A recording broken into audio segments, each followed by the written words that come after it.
Welcome to the Autonomic Healing Podcast. I'm Tom Pells. And I'm Ruth Lorensson. We'll be unpacking what it looks like to activate your brain to holistically manage stress and trauma that bring healing to the mind, body, and spirit. Being free to live authentically as humans. Thank you for joining us. Let's get this conversation started. So we are here together having another conversation about the ABCs of thriving. And listeners, if you've trailed with us this far, well done. Yay! Hopefully you're thriving.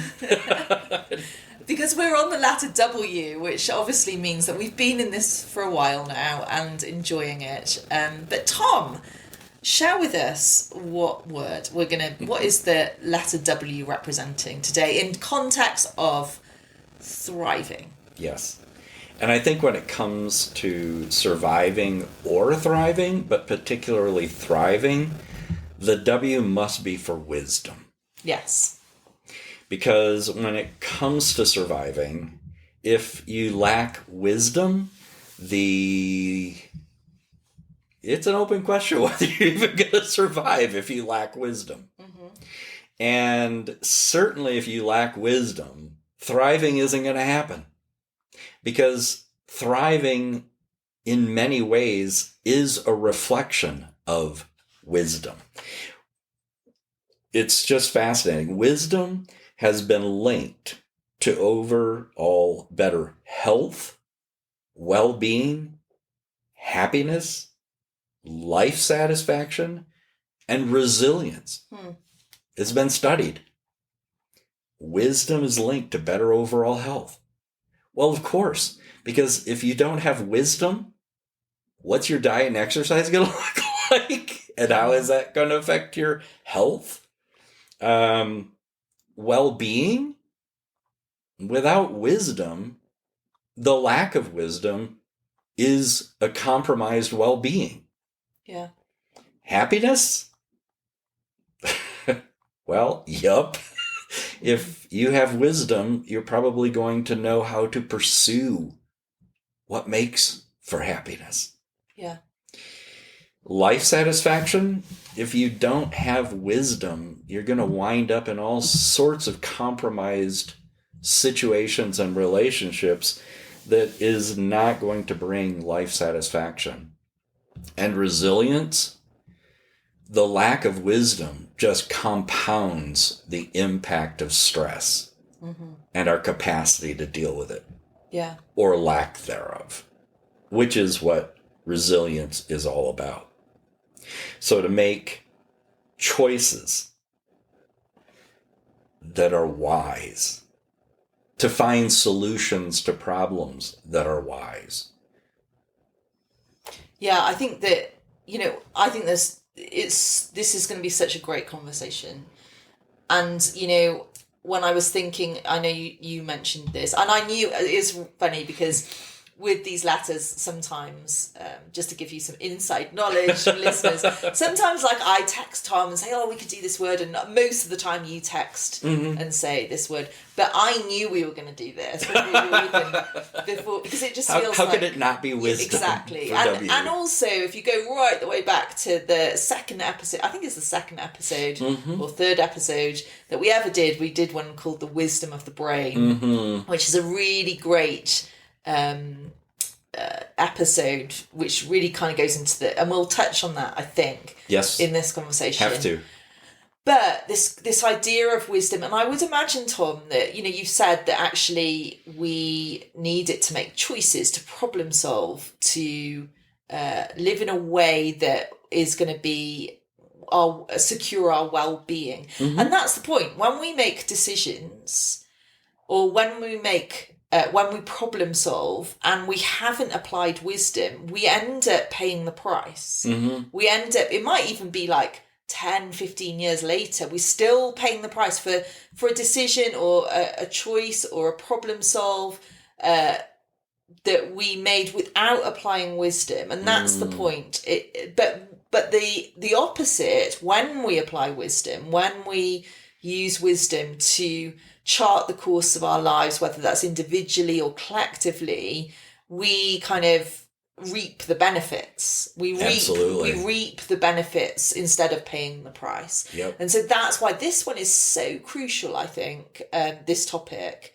And I feel like, in the world that we're living in, with all the chaos surrounding across the globe, it feels like, man, do we ever need wisdom right now? Like I can feel that desperation for it. When, all you have to do is click on the news right now, and there's multiple things. It's not just to do with America. It's not just to do with politics. It's not just to do with, it's to do with all sorts of things. It feels like, oh boy, we need wisdom. Yes, because the stressors are continuing to increase. And the more stresses that increase, the more problems need solving. But lacking wisdom, the solutions often are just more problems. Yes. It wasn't actually a solution at all. It seemed like a solution to a problem, but the solution itself is just another problem. And then the decision making is compromised, because the decision making is about the solution, which wasn't a solution at all. It was just another problem. But the lack of wisdom informing and impacting the solution and the decision. That's why wisdom is so lacking. So let's just talk a little bit about, it's hard to kind of put, yes. there's something about wisdom that's hard to hold. It's right? elusive. Yes. Yeah, it's what are we actually talking about here? But let's talk about how we can, because we're talking about problem solving or making a decision or making an action but with wisdom. So what's it look like without wisdom? Yeah. Because that might help us understand what wisdom is then. Yeah. So I think first, let's distinguish between things that are often associated with wisdom, but are not actually wisdom. They're just involved in it. So distinguishing between intelligence, common sense, and wisdom. Those are three very different things, all a part of one another and all overlapping in some ways, but all distinct. So there's a lot of emphasis on intelligence. I mean, think about artificial intelligence and how valued intelligence, knowing things, having information, being able to manipulate that information, and synthesize, that sort of thing. But intelligence is not wisdom. Intelligence is simply the capacity to process information, which is why computers, there can be artificial intelligence. And yet we often see manifestations of this artificial intelligence that looks to us like that's dumb as a rock. Well, like you said earlier, we have artificial intelligence, but we don't have artificial wisdom. Or common sense. Yeah. So I like to think about intelligence and common sense and wisdom for a number of different reasons. Is because early in human history, common sense, what we would think of as common sense, was perceived as an aspect of wisdom. Oh, that person is going to do this in this way and not that way, because that way could kill you, and this way you live. That way you're going to be in poverty, and this way you're going to be wealthy. That person is wise. But that may not be wise. That's just received common sense. Yeah, in some Look ways. both ways before you step into the street. Yeah, and in some ways that's just lessons learned through history, analysing something. It's you see X amount of people do that and then they end up in that way.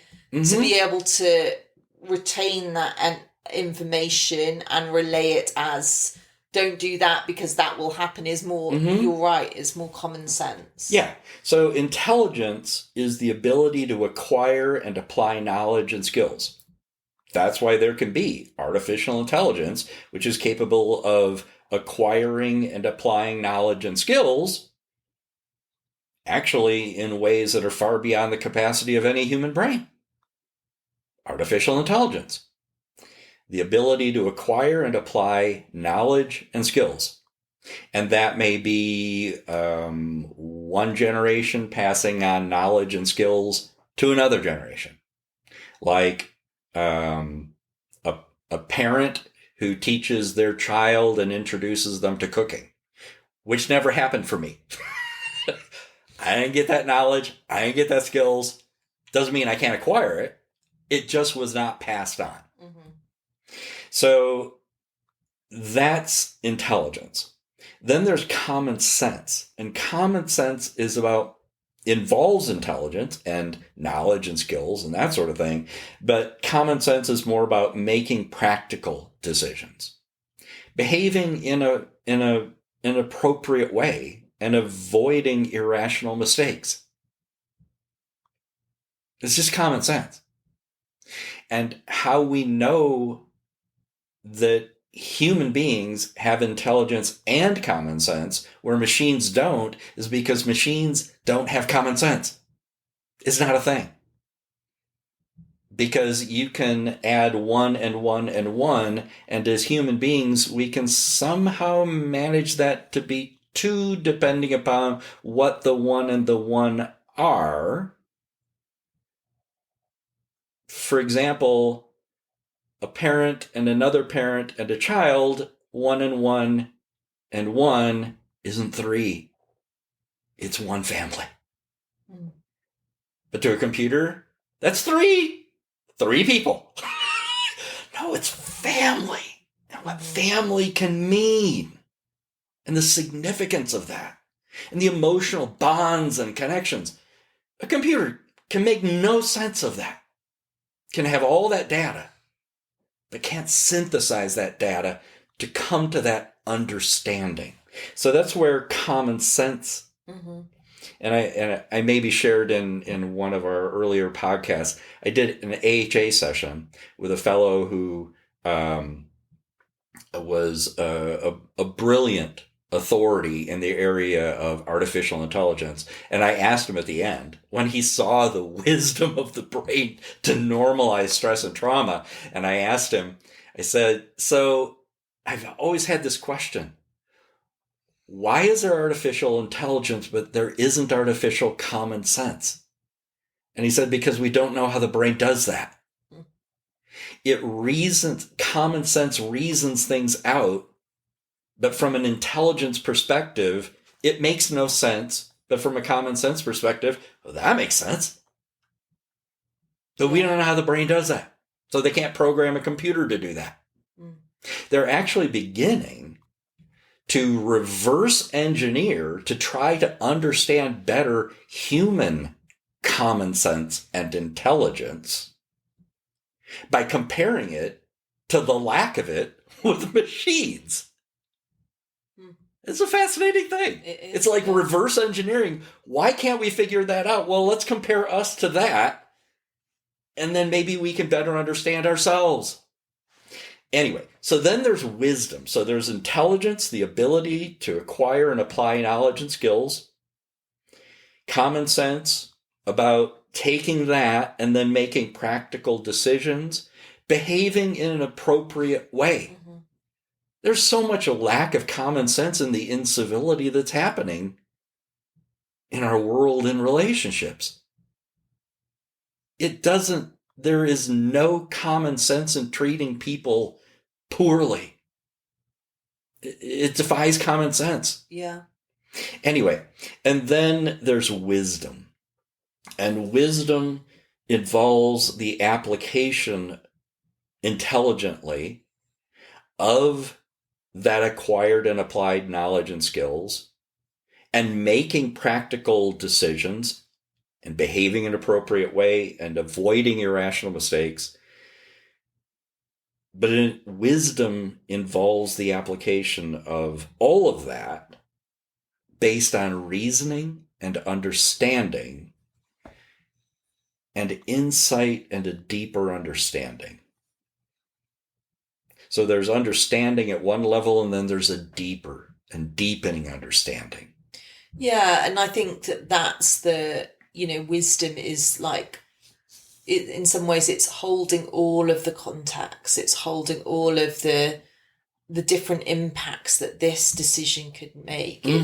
It's not just a, well, these are the facts, so we'll do this. It's considering a lot. Yes. And in the consideration of a lot and the pursuit of wanting something to be beneficial, a wise choice can be made. So yeah, I think that's how I see it. So it's all of that. Yeah. But wisdom then is about making choices that balance immediate needs with long-term perspectives to achieve a beneficial, holistic outcome. That's how I think of wisdom. Wisdom is all the intelligence and common sense taken to a different, deeper level where the reasoning and the deeper understanding and the insight to make choices that balance immediate needs with long-term perspectives to achieve a beneficial, holistic outcome. I love that. That, to me, is wisdom. It reminds me a lot of sustainability and what people in that space of sustainability in leadership are really trying to encourage people to think about, which is, the heartbeat of sustainability is how do we live today well, but in a way that won't harm the future. And so it very similar. It's like, so immediate needs. Yeah. But why the in a way, long-term perspective to achieve a beneficial, holistic outcome. Yeah, so there's a wise leadership there that they're trying to cultivate. And to not do that means that we may not even survive later. And we're certainly not going to be thriving. Yeah. Because we've polluted the planet to where it can't even recover. So I think what we're saying is that, you can be intelligent, you can even have some level of common sense, but you don't necessarily have wisdom. And without wisdom, you barely survive. So we can have a lot of intelligent people out there making decisions. And are.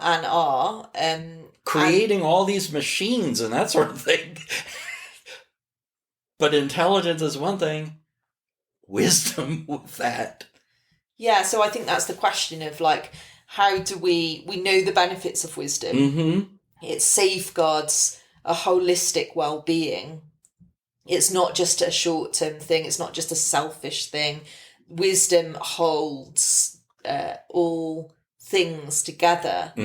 And I think then, Tom, I guess the question is, the curiosity I have is, why are some people wise or displaying wisdom and some people not? Yes. Like, what is that, and how? Yes. Like, what's the pathway to that? Or seemingly wise people in one thing can be like, what?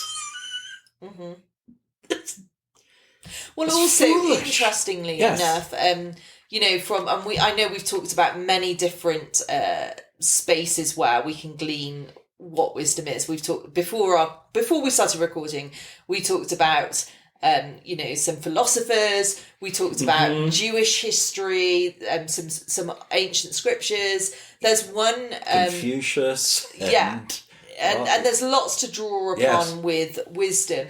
But there's a couple of passages in the Old Testament of the Bible that talk, there's a lot actually about wisdom in the Bible if you ever wanted to read that. And one of the things that it says, I think it's in the book of James, it says that there's two types of wisdom, and then it talks about the wisdom that's from heaven and then the wisdom that is earthly. And it says that you can almost see it, like, because the wisdom that is in the author's mind, the real wisdom in that book is saying it is peaceful, it's beneficial, it's doing good, that's the wisdom. But then he says the wisdom that's not real, that is actually earth, is not wisdom, actually wisdom, but it's perceived like and labeled wisdom, as, yes, but it's selfishness. And so and the reason I bring it up is because I think it's not that elusive wisdom. Like, actually you can see the signs of it and the lack of it in our world today. Yes. And I think if we're not seeing things that are if we're not seeing leadership or decisions, whether that's on a global level, on our family level, on our friendships group level, on our work level, I mean, this can be applied to everywhere. If we're not seeing decisions that bring holistic, beneficial nature to the whole, then there's a lack of wisdom happening. Yes. And that's the point. It's like, this isn't just like, we don't know. No, we can see whether wisdom's happening or not. Yep. And you touch on the etymology of the word wisdom itself from the Old English. Wiz is to be certain of something, to have certainty. This is how it is. Mm-hmm. There is gravity. Things function this way. Don't just walk out into the street without looking both directions. There is certainty and being certain, and the DOM, the DOM part, is about judgment. So there is certainty in the judgment. So that is wisdom. Mm-hmm. There's certainty in the judgment, the problem solving, the decision making. There's certainty in that judgment because we're dealing, remember the V from last was verity, mm-hmm. and that's not just truth, but a transcendent truth. That's what informs wisdom. We're dealing with the truth for what it is, not just things that are true, or it's my truth, or mm-hmm. I like this. Okay, so it's your truth, but that doesn't mean it's truth. Yeah. Mm-hmm. My truth, somebody's truth might be that they are a superior human being to all other human beings. That's not truth. Yeah. The person may be more intelligent or capable or gifted or whatever, which can all be true, but that doesn't make them superior human beings. Mm-hmm. Anyway, my point is that if we move from that basis of certainty in judgment, now we're getting actually into the neurobiology, which is where, of course, I want to go. Because we can talk philosophically and conceptually about wisdom, but what is the source of it anyway? It's the human brain. Yeah. And it's that organ inside our head and gut. And I love this one because actually this is such good news, because I think the myth about wisdom is that, there are just some people who are naturally wise and then other people who aren't, and blah, blah, blah. And actually what we're saying, if this is true, that the human brain is wise, then we all have access to wisdom. Yeah. It's just whether we are accessing our brain, or as I'm sure you're going to talk about in a moment or two, our mind, or what are we using to problem solve? The mind or the brain, and they are not the same. Again, we often interchange mind and brain, mm-hmm. and they're not the same thing. That's like saying that me as the user is the same thing as my computer. I'm not my computer is not me, but when we're interacting, there's a we and there's an us, but the brain itself is the organ in the human body, both in the head and in the gut. Same brain cells, both places, not a second thing, but a whole, all interconnected. And the neurobiology is what has been increasingly studied. So what modern science has made it possible for us to do related to wisdom isn't just think about philosophically and conceptually and that sort of thing, and definitionally about wisdom, but they actually study it from the perspective of the neurobiology, because where this is all coming from is the brain, the human brain. And I would argue, along with others like Scott Turner, that there is a brain that is collective homeostasis, but the brain is all about homeostasis, a stable, functioning, thriving interaction with a changeable environment. That's homeostasis. Homeostasis is not just life. I think homeostasis is wisdom when it's cognitive. Homeostasis is life when it's somatic. Homeostasis is life and wisdom when it's cognitive, well as somatic. That's a bit of a mic drop moment, I think. If there was wisdom in that, great. Okay. My point is that in the 1970s and from there on, there's been increasing study in the neurobiology of wisdom. Why? Because we have also wanted to understand intelligence. To make all these machines that have intelligence, they're all modeled on what the brain does with intelligence, but there's intelligence, as I said, and then common sense and wisdom.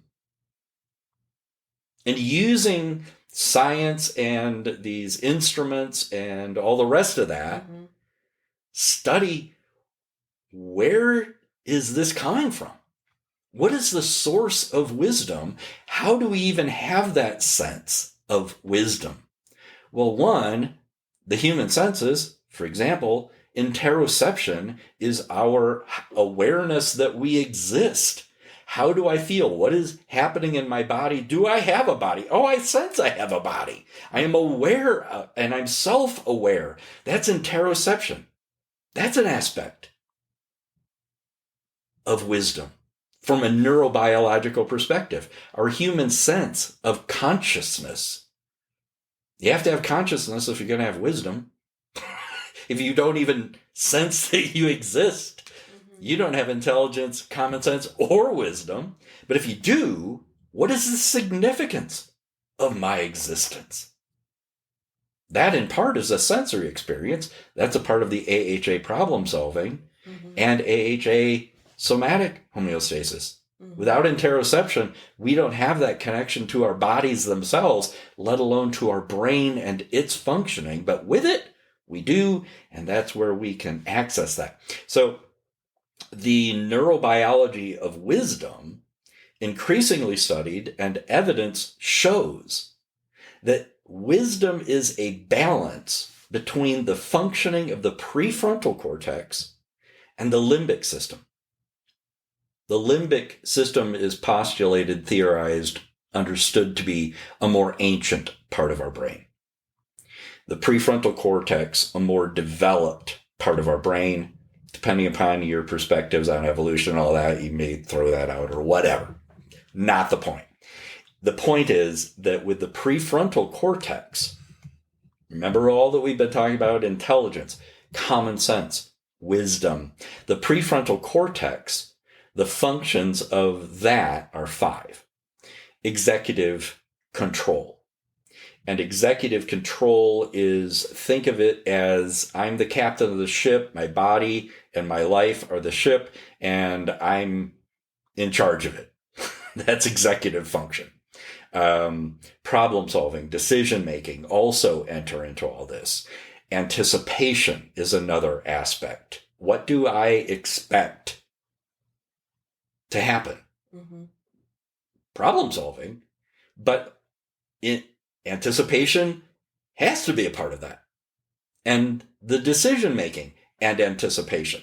And then personality expression, that sense of me and my personality and how am I involved in or not involved in and that sort of thing, all those dynamics.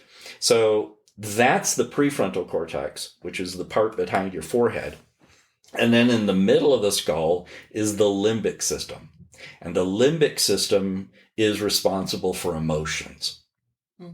Well, how significant are emotions related to all of this stuff we've been talking about? A lot. Oh, critically. And whether they're healthy or unhealthy emotions.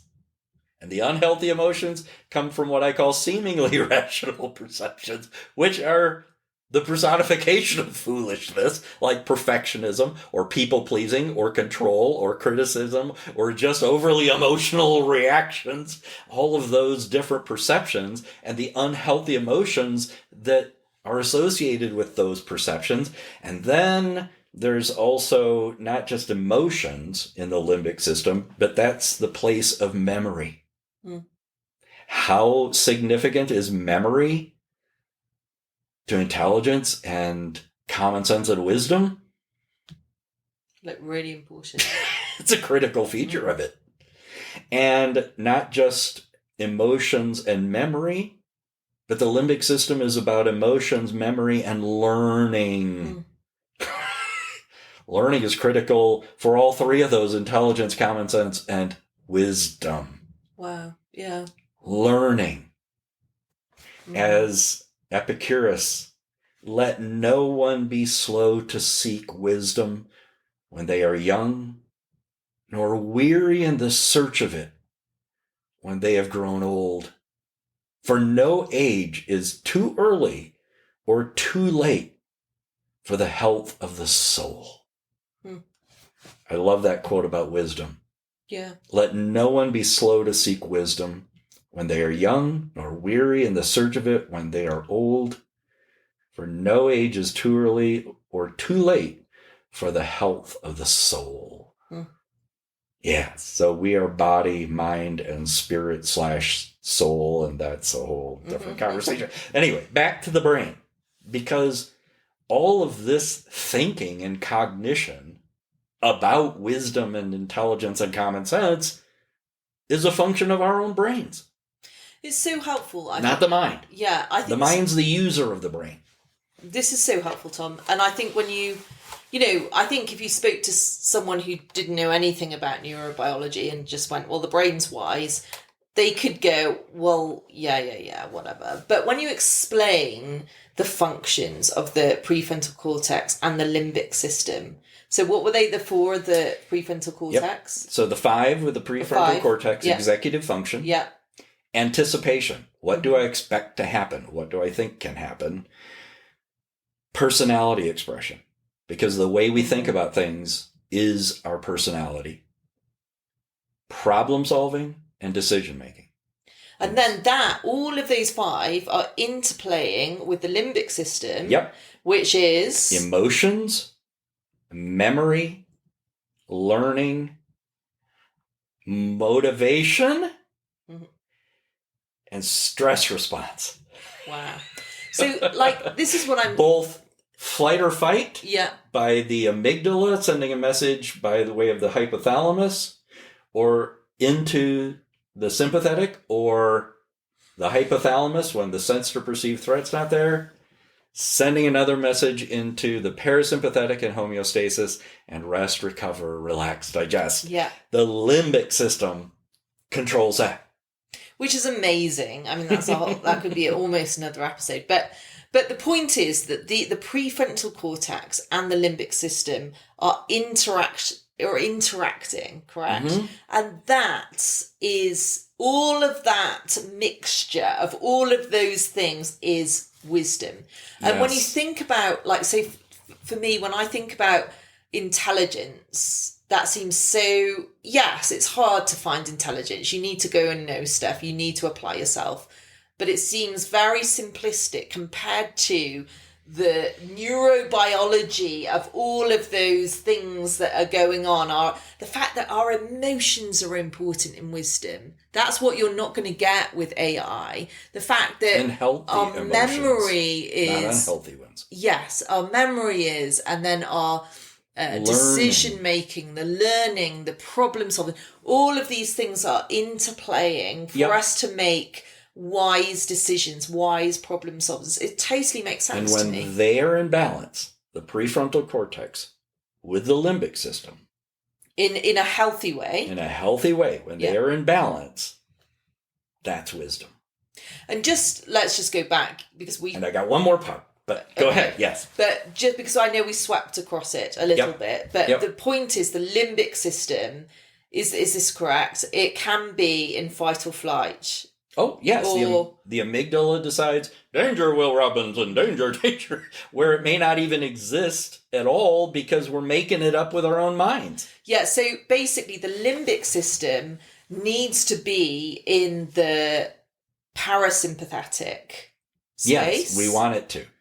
So when the limbic... And if it's not, get it to there. Yeah, so if the limbic system is in fight or flight, where fight, flight, freeze, all of that stuff, when that's there, it's going to be very difficult for us for it to be interacting with the prefrontal cortex to apply wisdom.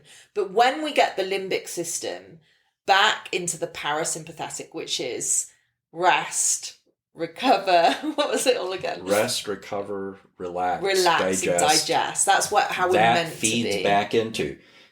That doesn't occur in the limbic system. That occurs in the autonomic nervous system. Yeah, but then it feeds back into... But it's controlled by the amygdala or hypothalamus, by the hypothalamus relaying information from the amygdala, or the hypothalamus itself saying, it's okay. But the point is, so this is a bit of a little lesson in nervous system stuff, but the point is that when we are in that parasympathetic place of the relaxed, the recovered, the healthy, non-stressed space, it informs the limbic system. Is that correct? Yes. And so therefore the limbic system is going to be in homeostasis. That is going to be in like full functioning, well functioning space. When that's there, and then it's allowed, then the prefrontal cortex is interacting with that. That's when wisdom can happen. Yes. So